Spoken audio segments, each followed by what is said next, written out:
Welcome to the Smart Property Investment Show with your host, Phil Tarrant.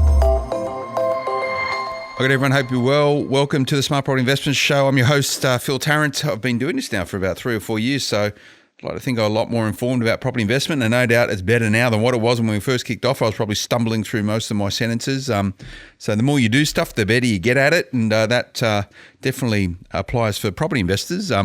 Property investors who've been around a lot longer, they've got a bit of scar tissue, a lot of skin in the game. They normally learn from their mistakes. So a big thrust of the Smart Property Investment Show is being able to learn from other people, and that's the reason why we have so many investor stories, people coming in, telling us about what they did, what they didn't do, what worked, what didn't work, what they wouldn't do again, what they would do again, and some of their failures and fears investing in property. But we generally connect that in with experts right across the nation to come and lend their views on what's going on to help us make more informed decisions. And I'm very fortunate that I'm pretty connected across property and can pick up the phone and speak to anyone to give me insights into what's happening. And that's what I do on the Smart Property Investment Show. I do that live so I can share those conversations with you. Our guest today is very much geared towards that. Peter Koulizos, he is the chairman of the Property Investment Professional Australia, PIPPA. We know each other quite well. We've been in this game for a little while, him a lot longer than me. He actually knows what he's talking about when it comes to property. I just gibber on. Peter, how are you going? You well?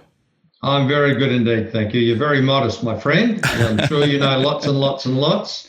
Just because I'm older doesn't mean I know more than you or I'm better than you. Well, age doesn't always translate into wisdom, Peter, but for those that don't know, Peter, you also go by the handle of the property professor, right? Correct, because I'm the program director for the Master of Property at the University of Adelaide. That's my paid job. Yep. But yeah, as a volunteer, I'm the chair of PIPPA. Yeah. So tell us about PIPPA. I'm quite familiar with PIPPA. I sat on the board for many years. What does PIPPA do and how do you help property investors? Okay, so first, the reason why PIPPA was founded was because there were and there still are too many rogues in property investment. So people masquerading as giving property investment advice, but they're really just property spruikers to try and suck people into, in particular, buying off the plan apartments. You know, they show them all these wonderful tax deductions, but what people don't realise is if you're going to get a tax refund, it's because you're making a loss. So we were found to try and educate people in property investment advice. So we're an industry group. So we're trying to help those people in industry to be better educated so that when they give advice to people, people are more likely to maximise their profits rather than risk making a loss. So we have a course called the Qualified Property Investment Advisors course that people can do, 6 modules, but you only want to do that if you're going to give advice. But if you still want to be a member because you support our basic principle of keeping everybody honest and clean, then you can still become a member of PIPPA. Just go to PIPPA.asn.au and you'll find out a lot more about PIPPA. And also I've just started doing short videos. So one's quite topical. One's on, and this is before New South Wales announced that they were going to change or give the option of an annual property tax instead of stamp duty. So there's one on, are we better off with the stamp duty or an annual property tax? There's one on capital growth versus rental return. And there's a couple of others that I can't remember. But it's not just for industry people, these videos, but it's also for property investors to better inform and educate themselves. Yeah, I highly recommend go and check it out. There's a lot of great resources also. It's PIPA.asn.au. AU. Yep, all right, nice one, Peter. Now, it's a bit of a crazy market at the moment. No one knows what's happening. We heard in New South Wales changes to stamp duty, land tax. We'll get into that. But one of the reasons why I wanted to bring you on today is, and it probably lends itself to your day job in terms of property, I want to have a chat to you about development and where people are getting it right and where people are getting it wrong in this current marketplace. And we've got to frame that within definitely a property market in flux. But before we get there, and while I've got you on, and I know you're a commentator right across Australia when it comes to property, you turn to for many people, including myself. By memory, if my memory serves me right, you're in Adelaide, so you're locked up at the moment. Is that correct? That's right, mate. We are not allowed to step outside our property. We're not even allowed to exercise. So today is day one of that. So I've kept myself busy today because I've been marking. But the good news or the bad news is I finished all my marking now just before I came on to talk to you. So I'm not exactly sure what I'm doing for the next 5 days. But anyway, we'll sort something out. But yeah, we're in severe lockdown. Yeah, they reckon it's one of the most draconian in the world, up there with what they did in Argentina and I think Israel. And they're talking about this being this particular strain of the virus is quite aggressive and incubates really quickly. So they're talking about a 6-day lockdown. They've shut down real estate, haven't they, for the weekend? No auctions, no open inspections, no takeaway food. Schools are closed, universities are closed. So we never had this. We never had it this severe when it first came around in March or April. But yeah, it is quite severe. It does incubate quite quickly. So what we're looking at is a 6-day very severe lockdown, and then followed by another 8 days, not as severe, because what they want is to try and make everything as normal as possible for Christmas, to give us the best chance of having all the borders open so friends and family can go visit each other interstate. So it's like a big reset. And what's everyone think about the decisions from the Premier? They call him, instead of Chairman Dan, it's now Chairman Andrews, Chairman right? Steve. Chairman Steve. Is everyone happy with it? Is everyone going, okay, let's just cop it on the chin for 6 days? Oh, we are so far. It's only day one, but like nobody's protesting out in the streets. It is 36 degrees today, so I don't think anyone's going to be outside protesting anyway. But I mean, we'll see what it's like day 4, 5, and 6. But it's okay so far. You know, we can see what's happened in other places around the world if you don't control it. Yes, it's a bit draconian, but look, if the rest of Australia and the rest of the world can learn from this little experiment, if it really works well or it doesn't work that well, and then, you know, at least it's good. Like you started off the show with saying you want people to listen into the show and listen from other people's mistakes and experiences. Well, this severe lockdown is going to be one of those things. It could be just a small experiment. Well, unfortunately, we're the guinea pigs to see what happens. Well, you know, you South Australians are pretty compliant with most things, so it's probably a good place for it to happen as long as you got some. What's that local beer you got down there that tastes like horse? Tastes really good. Yeah, Coopers, mate. There you go. Or Pirate Life out. It's a very, very good craft beer, Pirate Life. Well, I hope you're stocked up, because I saw some of the pictures on the internet of everyone lining up, sort of chasing, make sure they got enough pasta and beer and toilet paper. But anyway, and toilet paper, yeah. But you know, here we are. So this is really frames the Australia's, you know, how it's heading for the moment. You know, we don't know. We thought, hey, we're doing really well. Melbourne sort of went through some pretty tough period of time. They bounced back. They've locked it up. They've shut the place down. Now they've sort of largely eradicated the virus out of community transmission. That's really cool. Everyone thought, hey, that's it. We can move on. But it just goes to show how we can spike back into these scenarios really quickly. So lots of ramifications of that. But thinking about property markets, Peter, this is the environment we're going to be in until we have a vaccine, and that vaccine is readily available and it works. And who knows when that's going to happen. So as a property investor, you're a property investor, I'm a property investor, we're speaking about property investment. How do you feel? What's your sort of overall sentiments to the market right now? Is it a good time to be in real estate in Australia? Yeah, look, Phil, I did some research when coronavirus first appeared in Australia to try and determine what might happen to property prices based on what happened to property prices in previous recessions in the GFC. So I did this research for PIPPA, and I reckon that's one of the other videos that I've got on there that I couldn't remember before. And look, basically what's shown is Australian residential property prices are very resilient. In the 1970s recession, so for the 2 years that we had that recession plus the 5 years afterwards, there was not 1 year where any capital city dropped in price. In the 1980s recession, there was only 1 year in one capital city that it dropped in price. But 5 years after that recession, property prices were up in all capital cities. In the 90s, it was a bit worse because we had the Pyramid Building Society collapse in Victoria. The State Bank of South Australia collapsed as well. We did have our highest unemployment out of any modern recession, which was 11%. But still, 5 years after that recession, property prices were higher. And when I say they dropped, you know, the biggest drop was 1 year, 6% in Sydney. The second biggest was 5% in 1 year in Melbourne. And then we had the GFC. Again, very similar. So if history is going to teach us any lessons, property prices are not going to plummet like many people thought they would or spruiked that they would. And here we are 7 months after coronavirus entered Australia, and in most capital cities, property prices are higher, only a little bit, but they're higher than they were back in March, unlike many spruikers were saying it was going to drop by 30 or 40%. But one of the reasons that's the case, Phil, is price is a function of demand and supply.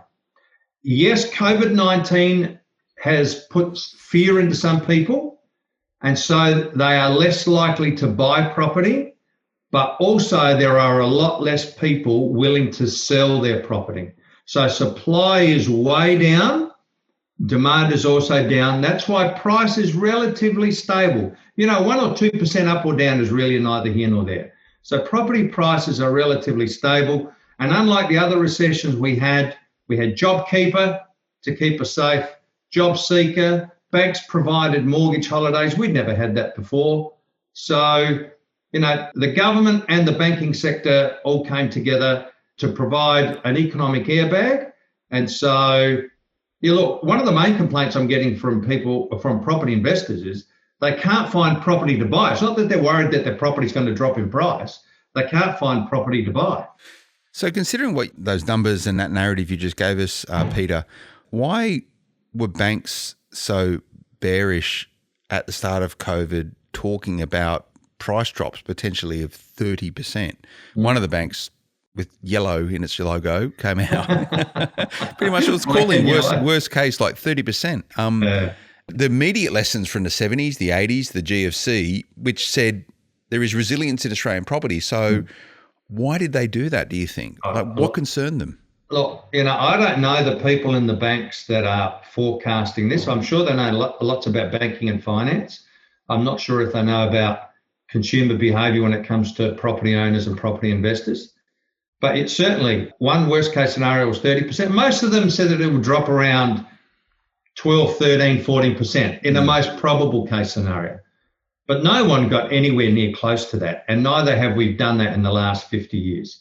So, Phil, I don't know why they came up with those numbers. All they needed to do was to see what happened, not what's happened in other countries, because the Australian property market is very different.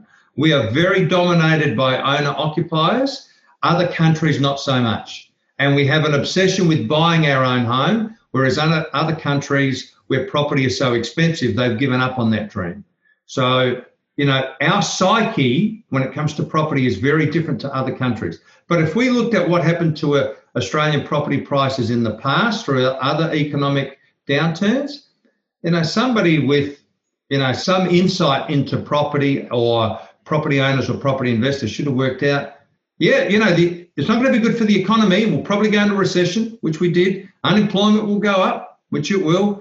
But you know what? Because of simple demand and supply, I don't think, property prices are not going to drop that much. They're also not going to zoom up, but they're not going to plummet either. Why is it then, Peter, and this is sort of getting into property economics, why is it that Australia gets bundled up by global Western counterparts, nations saying it's a huge bubble, the bubble will burst, and the reasons why is sort of debt to income ratios on a World Bank or an IMF, framework or benchmark, that it is so far out of kilter with the rest of the world. Therefore, there's something needs to happen in order for that bubble to burst. And maybe it was supposed to be COVID-19. Like, why does the rest of the world see us so out of kilter with everyone else? I don't know. Look, it certainly makes the headlines, Phil. Otherwise, we wouldn't be talking about it. Yeah. But I agree 100% with you. And another issue that I have is housing affordability, where people are screaming out that housing is unaffordable in Australia. Housing is expensive in Australia, no doubt. But that's because it was just last week that we were second, but now we are top on the list. We have the biggest houses on average in the whole world.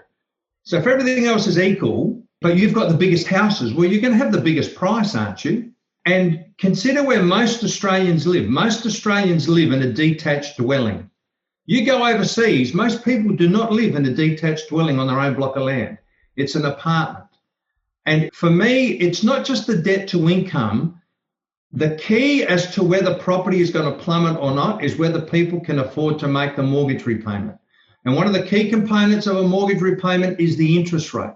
And again, I did some research for PIPPA a couple of years ago to show that it's actually more affordable, depending on what your definition of affordable is. It's more affordable to buy property today than it was certainly when we bought our first house, because you need less of your annual income to pay off the mortgage.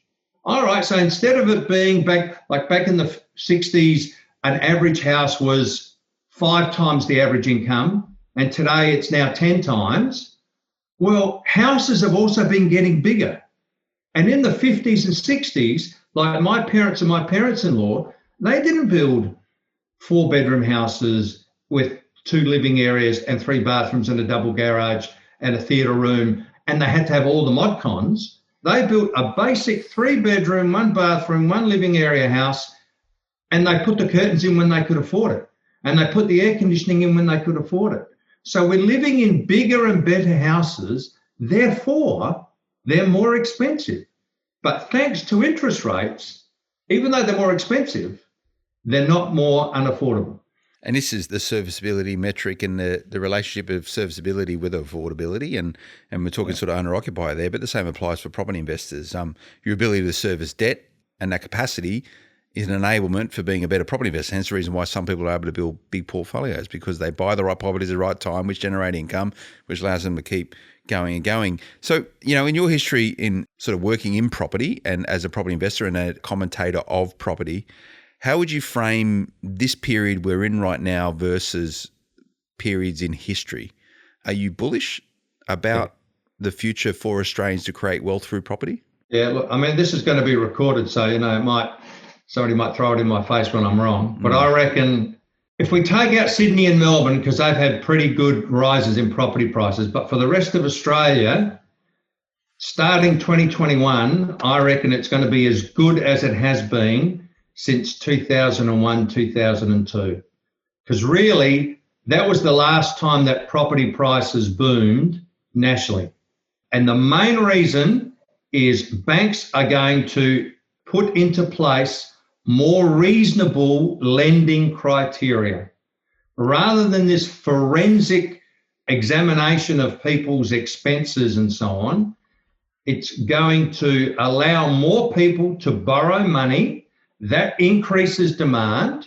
And if I could just give a very brief 1-minute lesson on Property Economics 101, I said before that price is a function of demand and supply. The problem here is demand can change like that. So when the government announced $25,000 first home builder grant to first home buyers, bang, next day everybody is out and about looking for their first home. But from the supply side, people can't just magically produce a house. Like that house is going to take a year. That assumes that they've already got the land subdivided and there's roads and power and stuff in. If they don't even have the land, we're talking 2 or 3 years. So here you have, on the one hand, all of this demand, pent-up demand, but it's not being satisfied because there's not enough supply. And that's exactly what we're going to start to see in March 2021.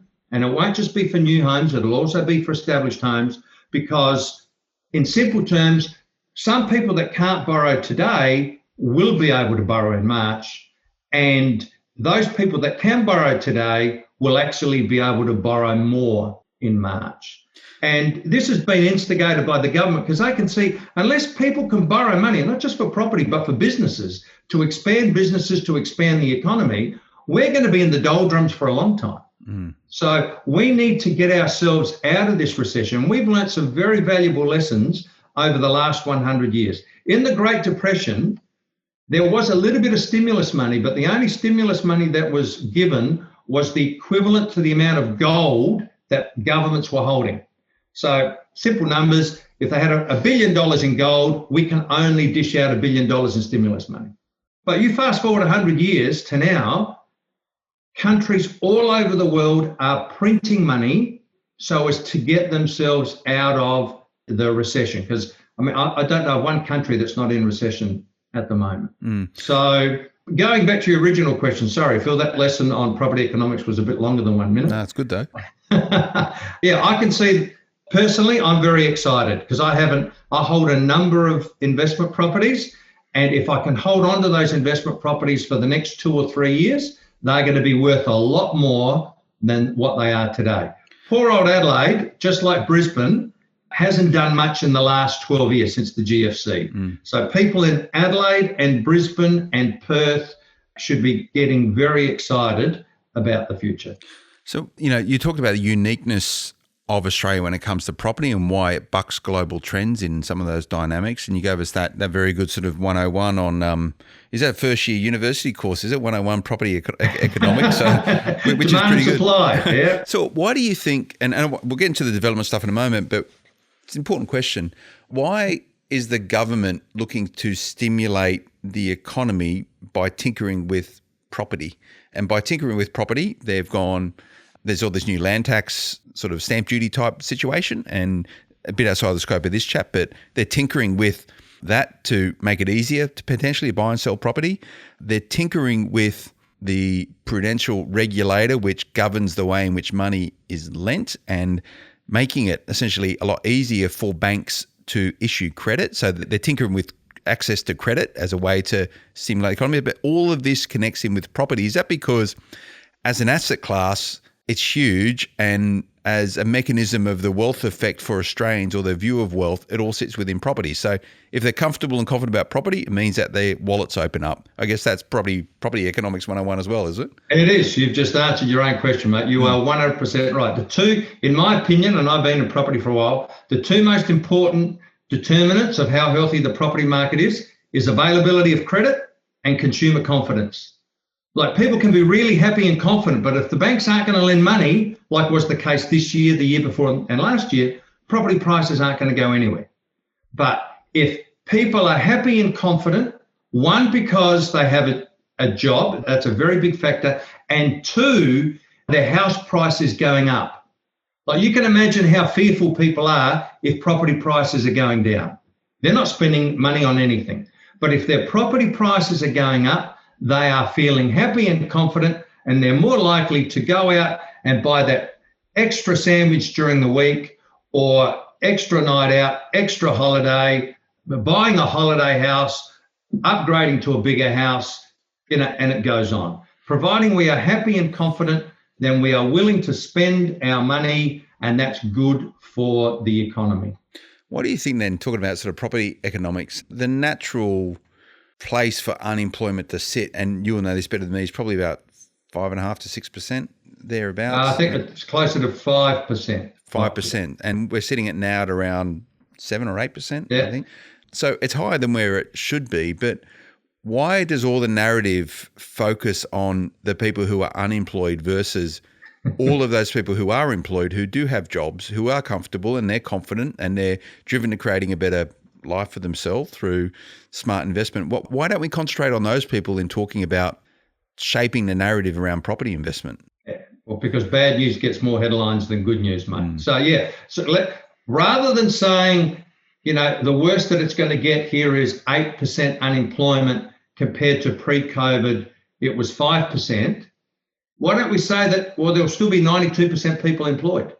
It's the same fact, but it's just a different spin on that same fact. And I think one of the things that should provide some comfort for your listeners here, Phil, is, again, if we go back to the 1990s recession, 11% unemployment, 17.5% interest rates. This time around, 8% unemployment, 3.5% interest rate. So just on those simple measures, this time around, things are not going to be as bad as they were in the 90s. The other problem with the 90s was many of the unemployed were middle management, earning pretty good money. This time around, it's people that are in retail, tourism, hospitality, travel, where generally the incomes are not as high and the tenure is not as secure, like they're often on contracts or casual. Very unfortunate for those people, but when we look at it from a whole societal point of view, because unemployment won't be as high, because interest rates are much lower than they were, and banks are certainly coming to the party with helping their customers, right? We've had bank holidays, for example, already. It's not going to be as bad as it was in the 90s. And in the 90s, it wasn't that bad so far as property prices were concerned anyway. Mm. We're going to go a quick break. When we come back, we're going to talk development. Back in a moment. Welcome back, everyone. Phil Tarrant, host of the Smart Property Investment Show with Peter Koulizos. I always stumble on that. Koulizos, Peter Koulizos, chairman of the Property Investment Professionals Australia. I've said it 1,000 times. I don't know why I still struggle with it, Peter. But so we've just had a really good 101 which is a fundamental course in universities on property economics. So thanks for sharing that, Peter. And maybe we can do more of this in the future. But let's get into property development. I know this probably lends itself to your day job. And you teach, what is it, the Masters of Property? The Master of Property at the University of Adelaide. So it's unlike many other property courses which are based on valuation, ours is based on property development and town planning. So our course is geared towards those people that want to work in the top end of the market, doing feasibility studies on building large office towers or master planned communities, things like that. Okay, so I want to get into sort of the 10 steps for property investors to be successful in development. But, as someone that teaches this for a living, what was the last thing you knew about how to be better at doing that, considering that you've been teaching it for many, many years? I know most academics are always expanding their view or their opinion on stuff. So how do you go about shaping and changing how you teach this course or keep current or up to date? Well, I actually do it myself, Phil. So I've actually developed my own properties. Admittedly, they're residential properties, like I haven't built some 30-story office tower. Yeah. But I think, having some skin in the game and subsequently getting to know real people in the real world that can come into class and talk to the students about what's really happening rather than textbooks. And here's something interesting. I don't have textbooks in my courses. I try and make my courses as real life as possible. Yes, we use real life case studies, right? But that's what we learn from rather than, in particular, American textbooks on property development, because that's most of them are. So, look, doing it myself, speaking with other people involved in the game, town planners, engineers, surveyors, building designers, conveyancers, you get a very good idea of what's happening in the world of property development. And it sounds like the system works, right?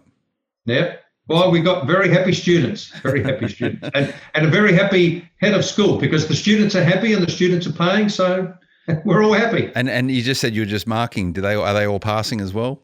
No, unfortunately, not all of them. Sorry. Do most of them go out and get a good job? Yeah, in demand? Look, yeah. Unfortunately, for valuation, it's becoming more automated. So there is less need for people to do the actual number crunching. But there are plenty of fields in property other than valuation. There's asset management, facilities management, property management, portfolio management, doing feasibility studies, conveyancing. There's many different areas that will always need a person. Unlike valuation, which can be computerized or automated, many of those jobs cannot. So for people who are interested in property and you're looking for a career in property, look for one that can't be replaced by a computer. Very good counsel. So let's get into it. 10 steps for effective property development for property investors. And let's frame this, Peter, we're not talking about institutional stuff here where you build a big residential block. We're talking about, let's frame it to maybe duplexes, 3-4 townhouses, a small apartment block, up to 8 or so. So to give it some parameters around it, which is where most, 99% of property investors will probably end up. As only the real top end of town starts dabbling in that big stuff like your Meritons and those alike. So step number 1, to get it right, what is it? Step number 1 is setting your goals. So before you even start developing, you've got to work out, why am I doing it? Am I doing it because I want to make some quick money, so I'm going to buy something, build it, sell it? Or am I doing it to build a property portfolio? You may not be aware, Phil, but Margaret Lomas, who's also on the board of... Yeah, I know PIPPA. Margaret very well. Very, very successful. You know that Margaret and I are writing a book together. Oh, are you? I didn't know that. Margaret, has Margaret got another book in her? I thought she was done by now. She's got about 50 of them, hasn't she? Yes. We're actually doing one on small-scale residential property development. Oh, well. When it's out, send me a copy and we'll have a discussion on the Smart Property Investment Show. Love to, mate. Love to. And Margaret's approach is very interesting in that both of the properties that we are showcasing or using as a case study, she's building to keep. And that's a great way to build your property portfolio, because you're really building it at a wholesale price. You're not buying something from somebody else and you have to pay commissions and a premium. you're buying it at a wholesale price and it's got great tax deductions because it's brand new. But again, that's not the only way to develop. If you want to buy land, subdivide, build and sell, you can do that. But if you're going to keep, then location is very important because you want to make sure that you build in an area that's going to grow in value compared to other areas. Whereas if you're just going to build and sell, you've got to focus on the numbers. You've got to make sure that you're going to make a profit. And I also encourage my students and property investors to do a feasibility study, but also a scenario analysis. What's the best case? What's the worst case? What's probably going to happen? Which then leads me to step 2 there, Phil, which is research. You need to do your research because just because you can subdivide the block into 4 double story doesn't mean that that's what you should do. If the market wants single story and you can fit 3 on there, then you are far better off doing 3 single story than you are doing 4 double story. And then there are other smaller items. Do I need 2 bathrooms or is a 2-way bathroom okay? Double garage, single garage, stone bench top in the kitchen or not. So work out your market and then you've got a much better chance of making money in a timely fashion. And underline the word timely because time is money in property development. Because if you've got lots of money outstanding doing this development, the longer it takes you to sell, the more interest you have to pay. So speed is important when it comes to property investment. Yeah, very true. Okay, cool. All right, point number 3, Peter. Find a development site.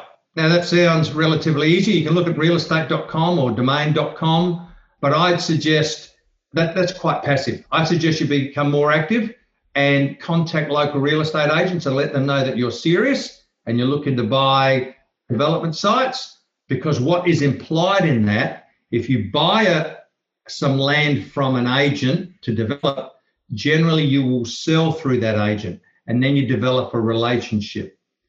Now, what you'll find is there will be lots of development sites, potential development sites, but most of them are not profitable. So you've got to find the profitable ones. So you're only going to do one at a time. All right. So choose the best one. And the sorts of things you should be looking for is a location, but more micro location. Whether you're going to keep them long term or short term, ideally they should be close to schools, shops, public transport. Topography, in other words, the lay of the land. Ideally, you want a flat block of land because if it's not flat and you have to cut and or fill, that can get very expensive. Yeah, so once you start searching, you will find many possible development sites, but you're only going to do one. Choose the best one. Next, yes, draw up the plans. Now, if you're going to build your dream home, you might go to an architect, but if you're just going to do if you're going to develop to sell or use for investment properties, a building designer that understands what you want. I mean, any building designer can design you a 3-bedroom, 2-bathroom, 2-story townhouse, for example, right? But you need to tell them how to configure it. Do you want an ensuite plus another bathroom? Do you want a bedroom downstairs? Do you want a double garage downstairs? And you'll be able to tell them that by going back to steps 2, which is doing your research. Just on that point, Peter, and I get the sort of plans bit, and it's important. So you're talking about you want to commoditize it as much as possible. So a nice flat block of a size which sort of suits council needs to develop. In terms of plans, can you, or is there a way in which you just go, hey, look, a lot of blocks are the same size. Someone must have done something beforehand that works. Can you go somewhere and buy it off the internet, plans in a box, and just go, hey, build that? You know, rather than tinkering with it and changing it? No, because they would all have copyright. But generally, if you go to a building designer or an architect that's done a lot of this stuff in a particular area, then they can just modify one that they have already done. Yeah. So that's cheaper, obviously. Yeah, it'll be cheaper. Yeah, because that's what they do for a living. You just go, hey, I want to build this. I want to make as much money as possible. What have you done beforehand? What's worked? Just copy that and tweak it a little bit. Make it blue instead of black, right? You know, but anyway, I'm always looking for shortcuts, don't worry. So point number 5, Peter. Crunch the numbers. This, Phil, is really important. This is going to determine whether your project is a success or not. So everybody, whether you are going to build to sell or build to keep, needs to do a feasibility study. But also along with that, as I mentioned before, this term called scenario analysis. So you do a feasibility study based on what you think is going to happen. Then you do another feasibility study based on everything going well. And then you do another feasibility study based on everything going not so well. And in my opinion, if you can still make money, if everything goes poorly, and you can make about a 15% gross profit if everything goes as it should, then that's a pretty good numbers there, because it's very hard to go broke if you're making money. So this is the old age of plan for the worst and hope for the best. And that's where I see most property investors get it wrong. They have dollar signs in their eyes and they're counting their dollars before they even break ground. And most of them stuff it up. And, maybe it's going to be one of your points. Property development isn't for everyone either. No. You're best off not developing than developing if you're unsure about it. But we're going to go another break. When we come back, we're going to go through points 6 through 10 on how to get property development right. Back in a moment. Welcome back, everyone. Phil Tarrant, host of the Smart Property Investment Show with Peter Koulizos, chairman of the Property Investment Professional Australia. He's also the property professor. Are you a professor of property or something? No, that's a nickname. That's not my title. Don't call me Professor Koulizos. You're not professor. But because I teach and I research and I've written a couple of books, then that's where that term. I like it. It's good. It's a good handle to have. So we're going through how to get property development right. And to my point before the break, it's not for everyone. So you're better off not doing it than doing it if you don't think you've got what it takes. But maybe this is going to happen in the point 6 through 10. Point number 6 for getting it right, Peter. You got to work with the council. The council holds all the cards. The council will either approve with conditions or reject your development. And so it's at this stage that your project can be held up. And if you've already bought your site, your holding costs will be growing. And so you mentioned before about people that are inexperienced. If you are inexperienced, get a private town planner to help you. There's stacks of town planners in council, but you can hire your own town planner. But even before then, Phil, and I should have mentioned it right at the beginning, if you don't know much about property and you don't even have any investment property, don't bother developing. You can't go from zero to property developer. You need to have some investment properties first, get to understand property, the fundamentals of property, then you might want to go on to development. But, if property development was easy, Phil, everyone would be doing it. Yeah, and the people that do it, I'm not going to say most get it wrong, but a lot do get it wrong. A lot of people blow their dough. Many mum and dad developers get it wrong. You wouldn't know, because in the end, all you see is 2 or 3 or 4 beautiful townhouses, but you don't know the dollars behind that. And generally, if people set out to build and sell, and in the end they're going to keep 1 or 2, that's because they lost money. And if they sell it, they're going to materialize that loss. They're better off holding it.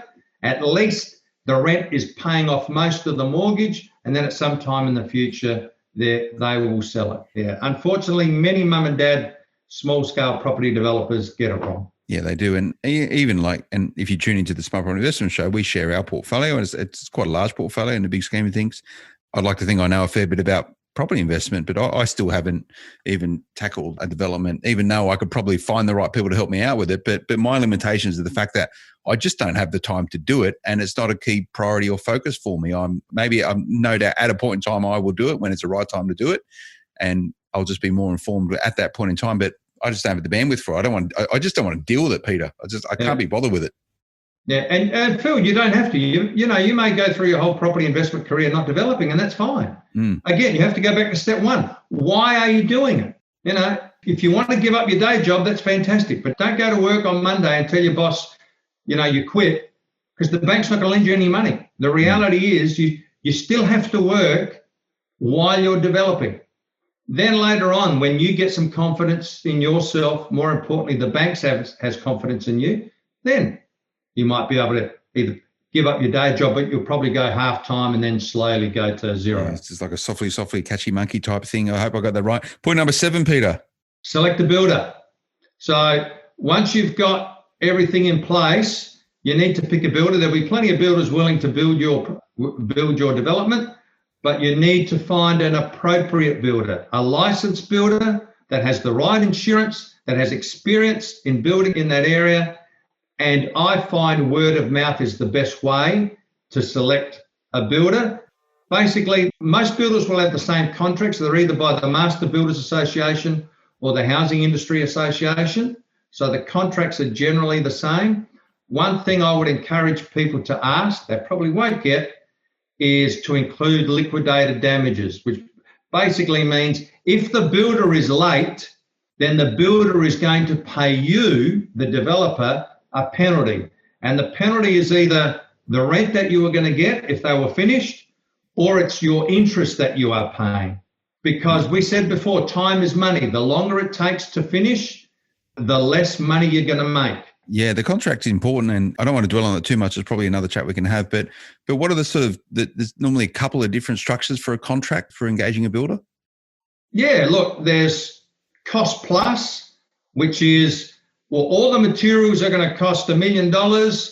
I'm going to charge you 15%. So it's going to cost $1,100,000 of those contracts, because then there is no incentive for the builder to keep the cost down. I like a fixed price contract. I'm going to sign a contract for $1 million. If the budget blows out, I don't want that to be my problem. Builder, you should have thought of that before you presented me with this contract. And so one thing I do is make sure that the builder includes the quotation for the foundations, because that's where a lot of variation can happen. Because we think we know what sort of soil there is, but once you go digging 1 or 2 meters, who knows what they're going to find? So if I've already done a soil test and an engineer has calculated the strength of my footings and foundations, then I give that to the builder and say, I want you to quote including the foundations, and I want a turnkey product. That's the other thing here, Phil. I'm not trying to save money by getting the builder just to do the building, and then I find somebody else to do the fencing and somebody else to do the landscaping. Builder does everything. So if there's an issue, there's one person I go to. That's the builder. Good counsel. Point number 8, Peter. Organise the finance. Now, borrowing for development is a lot different to borrowing for investment. Number one, you can't borrow as much. So for investment or your own home, you can borrow, say, 90%. For development, it's 70%. So generally, the bank will lend you 70% of the land value, and then they'll lend you 70% of the cost of the build. If you're going to build lots, then you might get into commercial finance, which is different. And if you're going to build lots, when I say lots, like more than 4, they might also ask you to have some sold off the plan before they lend you the money. Yeah, it gets a lot more complicated, and you need to find yourself a very good mortgage broker to sort that sort of stuff out. Point number 9, Pete. Project management. Like you were saying, Phil, you're not that experienced in development. You don't have a lot of time. One option is to get a project manager to do it all for you, maybe even find the property for you and develop it. I mean, that's obviously going to cost money, but if you finish up with, $1 million to $2 million worth of property, and even if they only grow at 5% per annum, that's pretty good. And along the way, you have some tax benefits. That's a bonus. That's like the cream on the cake. So that's just the cost of doing business. And I know there is people that provide as a full, like residential property investment, you have buyer's agents and property strategists that will hold your hand through the whole process. You can fundamentally outsource that as well. How do you go about working out whether or not someone's a good project manager for a development? Again, word of mouth. Ask them what other projects they've done. Ask them if you can talk to that particular client to find out how well they did. I mean, you can go to people's websites and, their websites look very pretty, but, you want to get somebody where you can sleep well at night knowing that they're doing a good job. That's good. All right. Finally, Peter, number 10. All right. So speak to the local real estate agent and property managers, and you do that well before you even start, because you need the local knowledge to find out what the local market wants. How many bedrooms do they want? How many bathrooms? How do they want it configured? Do I have to have built-in robes in every bedroom? Or do I have to have ducted air conditioning? And the last one, Phil, this is number 10, is to understand the taxes. Because unlike property and residential property investment, when you're developing, even if it is residential property, then you have to worry about the GST. And if you don't account for the GST even before you buy the property, it can cost you a lot of money in unnecessary taxes. So the moral of the story there is go and see an accountant before you even go and buy the property. And I've seen there's some cases, well-publicised cases around people getting criminal charges for failure for declaration of GC components in property development, where they're actually operating as a company but claiming it not as a company. And it can be pretty hard. Like it's tax avoidance, right? You got to get that right.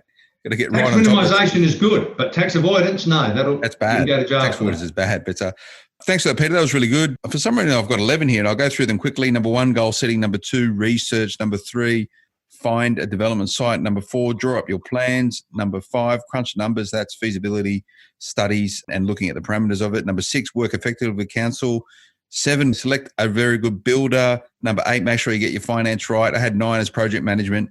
10, engage a real estate agent, property manager early so you know what product you need to make. And then number 11, taxes. I don't know how I got that wrong. Yeah, no, you're right, mate. We got 11. I've split one of them into 2. We got 11. I like it. Yeah, I mixed it up. But Peter, look, thanks so much, mate. We've just had a lesson in property development in 30, 40 minutes or so. So there's a lot more to it than this. This is just pretty much an introduction to property development course with the property professor. But thanks so much, mate. Where can people read more about this stuff? I know you sort of produce a fair bit of commentary around this. Yeah, so if people Google my name and Property Development 101, there's a series of 10 articles based on these 10 steps or 11 steps. 11 steps. If they Google my name, Property Development 101 videos, I actually recorded a development that I did in a seaside suburb of Adelaide. They can watch those videos. And until Margaret's book and my book comes out, there is a great Australian author. His name is Ron Forley, Forlle. He's written 3 books on small-scale residential property development. I'd encourage you to get those books and read them. That's very good advice and recommendations, Peter. Thanks so much for your time today. Pleasure, mate. Anytime. Nice one. Remember to check out smartpropertyinvestment.com.au. If you're not yet subscribing to our daily morning newsletter, so the first to know what's going on with property right across the nation, smartpropertyinvestment.com.au. Social media, Smart Property HQ is where you can find us. And please, quick favour, those reviews, wherever you listen to this, iTunes, etc., the team get a real kick out of them, and it helps us shape how we approach this moving forward. We'll be back again next time. Until then, bye-bye. The information featured in this podcast is general in nature and does not take into consideration your financial situation or individual needs and should not be relied upon. Before making any investment, insurance, tax, property, or financial planning decision, you should consult a licensed professional who can advise whether your decision is appropriate for you. Guests appearing on this podcast may have a commercial relationship with the companies mentioned.